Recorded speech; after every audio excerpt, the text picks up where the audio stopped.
Oi, minha gente querida! Estamos aqui no vídeo de hoje especialmente para responder as perguntas que vocês nos fizeram lá no nosso Instagram, que é o @eramos2.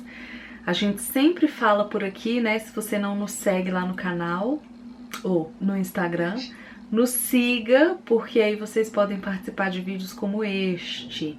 Então, ó, tô pegando aqui, ó, várias perguntas. Ó o tanto de pergunta que vocês fizeram lá, deixaram pra gente, ó. Quero agradecer a todas essas pessoas que nos fizeram perguntas. São muitas e muitas. Meu Deus. E muitas. Tô comendo. Quanto tempo vai durar esse vídeo? Não, mas é porque também tem muita pergunta repetida. Inclusive, se você fez alguma pergunta aqui que nós não respondemos, assiste os vídeos anteriores de perguntas e respostas. Eu vou deixar nos cards passando aqui no vídeo pra você conferir, porque às vezes é uma pergunta muito recorrente que a gente já respondeu nos vídeos anteriores e a gente sempre, a cada novo vídeo desse, a gente prioriza perguntas que são inéditas, né? Então, dá uma conferida nos vídeos anteriores que eu tenho certeza que talvez a sua pergunta foi respondida lá, tá bom? Vamos começar tipo TikTok, né? Perguntas check. Ó, a Thalita Ramos, que sempre participa e acho que a gente sempre responde pergunta dela aqui nesses vídeos, ela perguntou: vejo vocês comerem coisas sem lactose e sem glúten. É por opção ou alguém é intolerante? Opção. Ninguém tem intolerância nenhuma, é só realmente opção. Porque tanto o glúten quanto a lactose, de uma maneira generalizada, eles são substâncias que inflamam o organismo. Então a pessoa pode não ser intolerante, ela pode não ser alérgica, mas ela tem alguns sinais de inflamação no organismo, então a gente evita. Então sempre que a gente pode, a gente evita, mas a gente come normalmente coisas com glúten, com lactose e tudo mais.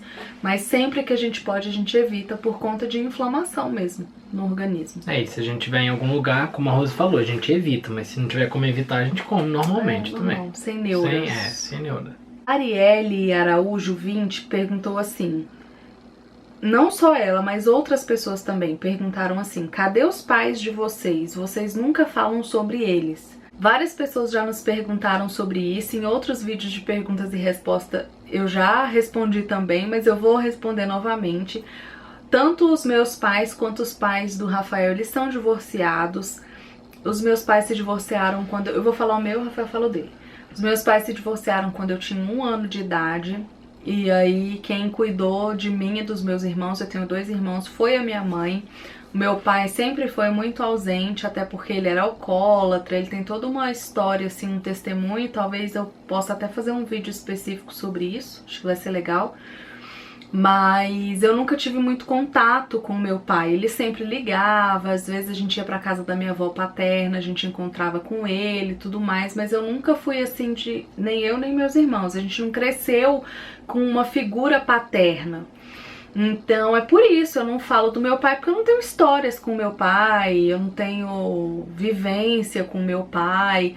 E isso não significa que eu tenho algum tipo de problema com meu pai, né? Devido às circunstâncias da vida, ele e a minha mãe se divorciaram e isso acarretou para nós um distanciamento do meu pai. Apesar da minha mãe sempre incentivar também, minha mãe é tipo assim, uma ex-esposa fora da curva. Inclusive minha mãe ajuda muito meu pai financeiramente, já ajudou muito, ajuda ainda até hoje financeiramente o meu pai. Mas não só minha mãe, como eu e os meus irmãos, a gente também ajuda meu pai financeiramente. Mas é isso, eu não falo do meu pai porque eu não tenho vivências com ele pra falar dele, entendeu? Só por isso, nada assim de extraordinário ou enfim, nada demais, é só porque eu de fato não tenho o que falar dele. E ele mora longe, né? Assim, não é algo tão próximo de ter um contato diário também. Exatamente. Bem, comigo é mais ou menos a mesma coisa. Meus pais se divorciaram quando eu tinha 7 anos, em 94, 93, 94. Mas diferentemente um pouco da Rose, eu, como, né, cresci até os 7 anos de idade com meu pai, eu ainda tenho contato, pouco, Mas ele mora em outro estado, ele mora em Minas Gerais, que é da onde, né, a minha cidade natal, lá em Araxá. Então, a gente não fala tanto, né, por conta da distância, mas também não tenho nada que me afaste ou que é contra. Tipo assim, quando a Rafaela nasceu, meu pai tava, ele veio pra cá. Quando a Rose estava grávida, nós fomos até Araxá também, né, pra visitar o pai do Rafa. Uhum. Então tem depois vlogs, também, quando a Rafa aqui nasceu. No canal tem vlog que tem meu pai, tem vlog que tem o pai do Rafael. Então assim, é só porque como a gente não convive com eles, eles não aparecem com frequência. Nós temos pais. É só porque a gente não tem um convívio diário com eles para eles estarem presentes aqui no canal. É Exato. só por isso. A Raame Rodrigues perguntou: por favor, me tirem uma dúvida. Essas propagandas que aparecem no meio dos vídeos, vocês ganham dinheiro? Sim, é por causa dessas propagandas que os vídeos no YouTube são remunerados. Então a gente ganha um percentual se você pula, a gente ganha outro percentual se você assiste ele inteiro, a gente ganha outro percentual se você clica no anúncio. E é por conta dos anúncios que os YouTubers ganham dinheiro no YouTube. Essa é a fonte de monetização. Não pula os anúncios, você assiste, além de assistir, você clica neles. Exatamente. Não fica lá esperando pular agora. Isso, não, pode assistir tudo aí. A Amanda BS Lopes perguntou: vai ter tour da casa depois que mudarem? Se você não tá entendendo nada dessa pergunta, tem 2 vídeos anteriores a esse aqui no canal que nós falamos que nós vamos nos mudar desse apartamento para uma casa. Então assiste lá pra vocês entenderem. Mas vai ter tour sim da mudança. A gente vai... Antes de fazer a mudança de fato, eu vou fazer uma limpa aqui. Eu sempre gosto de fazer uma limpa assim de coisas quando a gente se muda. E esporadicamente eu já faço isso, né? Eu dou muita coisa ao longo do ano.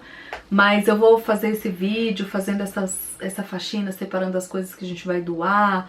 E vou fazer o vlog da mudança sim. Então, me digam aí se vocês querem um vlogzão da casa inteira ou se vocês querem um vlogzão da casa toda e por cômodos separados. Deixa aqui no comentário se vocês querem conhecer cômodo por cômodo. A Isa Avalone perguntou assim: tem algo que você, como mãe ou como pai, considera que fez melhor com a Elo do que com a Rafaela? Eu tenho. Eu acho que eu tenho muito mais paciência com a Heloísa do que com a Rafaela, porque eu tenho muito mais conhecimento de saber lidar, né? A própria experiência. Acho que sim, inclusive também não só por conta da disciplina positiva, que nós somos certificados, né, em disciplina positiva, mas assim, realmente pensando numa hipótese de que se a gente não tivesse feito o curso de disciplina positiva, hoje, sendo pai de 2, eu entendo por que muitas vezes existe um estigma de que o caçula é mais mimado. E não é exatamente mimado a palavra ideal, na minha opinião.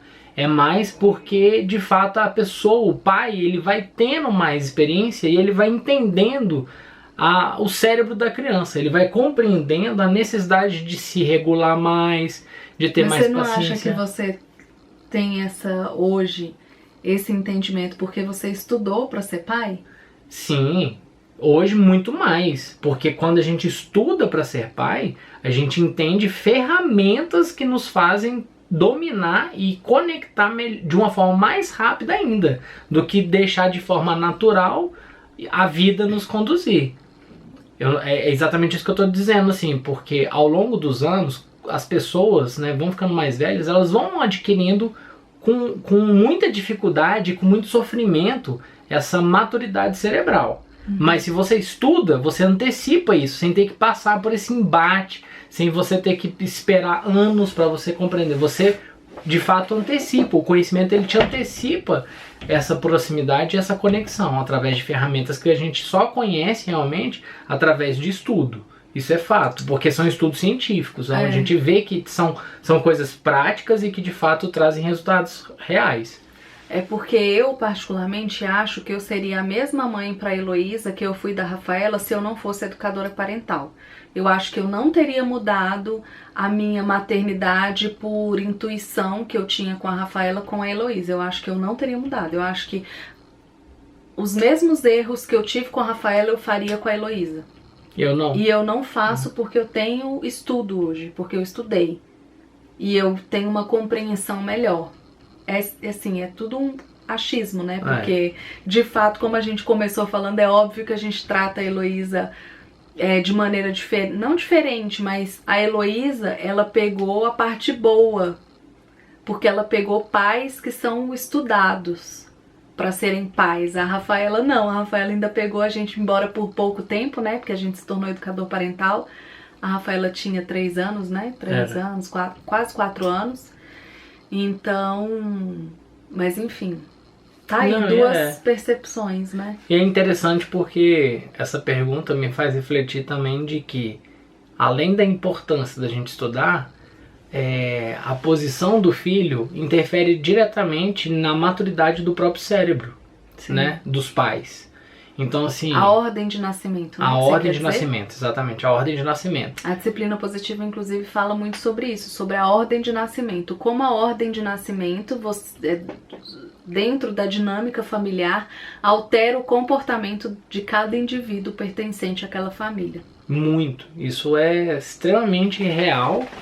E, enfim. É isso. A Bep Stille perguntou se eu pretendo desmamar a Heloísa. A princípio, não. Acho que a Heloísa está completando hoje, dia 19, que é o dia que nós estamos gravando esse vídeo. Ela está completando 2 anos e meio, 2 anos e 6 meses. Eu acho que até os 3 anos eu consigo levar numa boa. Depois disso, eu acho que eu vou dar uma... Nossa, já tô achando muito. Até 3 anos, ainda vai até dezembro. Que coragem. Ai, mas eu acho que até 3 anos eu tô good vibes. Eu acho que depois eu já começo a ficar meio... Essa pandemia aí bugou todo mundo. F. Francínia perguntou: vão precisar comprar algum tipo de mobília para casa nova? Não. A casa da minha mãe, ela já é... Se você não tá entendendo nada, de novo, volta lá no vídeo que a gente explicou direitinho, né? Toda essa mudança. Mas a casa da minha mãe, ela já tem armários planejados em todos os quartos, na cozinha, nos banheiros, em tudo. Minha mãe já deixou tudo prontinho lá. A gente vai levar os nossos móveis pra lá. O que a gente vai precisar alterar é que no quarto da minha mãe já tem uma cama de casal, que vai ser da Rafaela. Então a gente vai ter que comprar um colchão, porque o colchão de lá é muito duro, assim, não é apropriado para criança. Então a gente vai ter que trocar esse colchão. Só.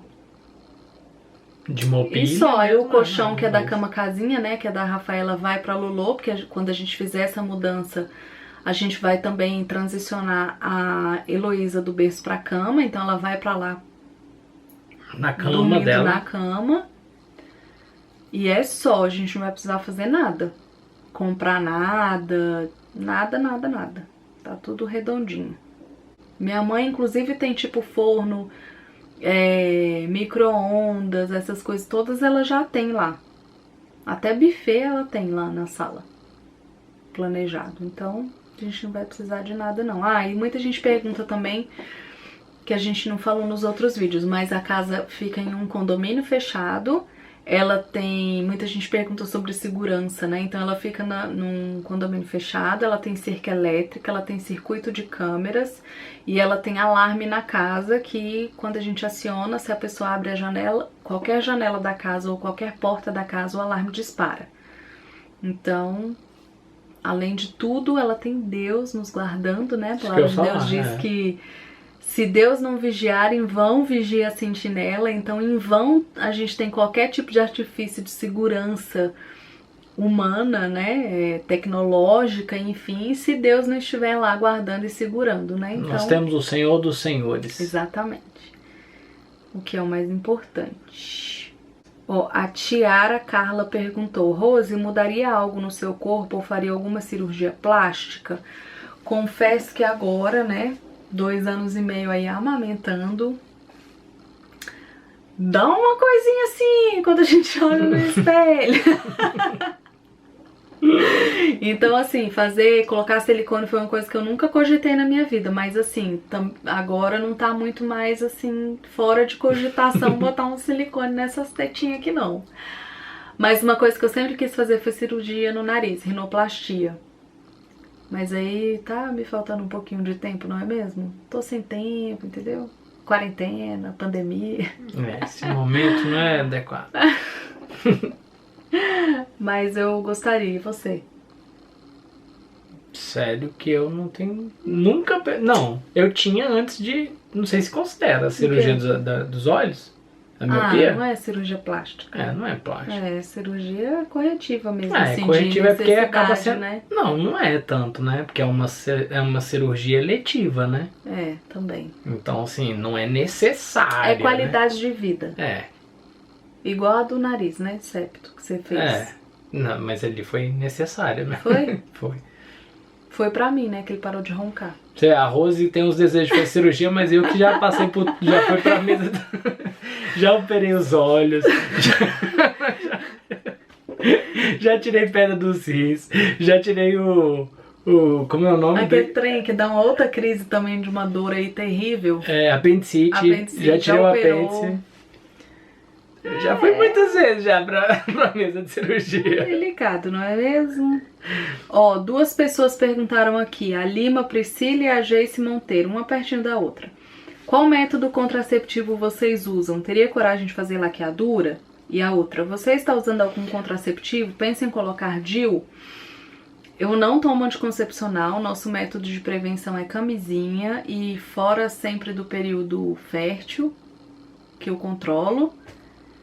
Eu não pensei em colocar o DIU, na verdade eu tenho um pouco de medo desses relatos assim, nem medo de que engravida com DIU não, eu tenho mais medo, não é nem medo, é tipo assim, porque parece que sangra demais, tem gente que tem uma cólica absurda, e eu não tenho assim cólica, eu não sofro mais de cólica, então eu fico com medo de colocar e ficar sofrendo aí. E laqueadura também não, porque é muito decisivo assim. Rose ainda pensa que daqui uns 10 anos a gente vai... Eu não sei, vai que a gente queira. Não sei, a gente não quer, essa também é outra pergunta, a gente não quer ter outro filho. Não. Mas eu nunca sei o dia de amanhã. Não, mas... Pra mim seria muito frustrante. Pronto, tipo... aí tá uma cirurgia que eu... Você faria, né? Faria. Tipo assim, uma coisa que eu penso vai que eu fico milionária aí e quero ter outro filho. Não. Porque eu só não tenho outro filho hoje por conta da trabalheira que dá, dos gastos que dão. Mas assim, não pelo filho especificamente. Não, tá bom. Nunca sei, gente. Tá bom, as duas. Não, mas a gente não quer ter filho não. Tô falando isso aqui, mas a gente não quer ter filho não. Mais filho não.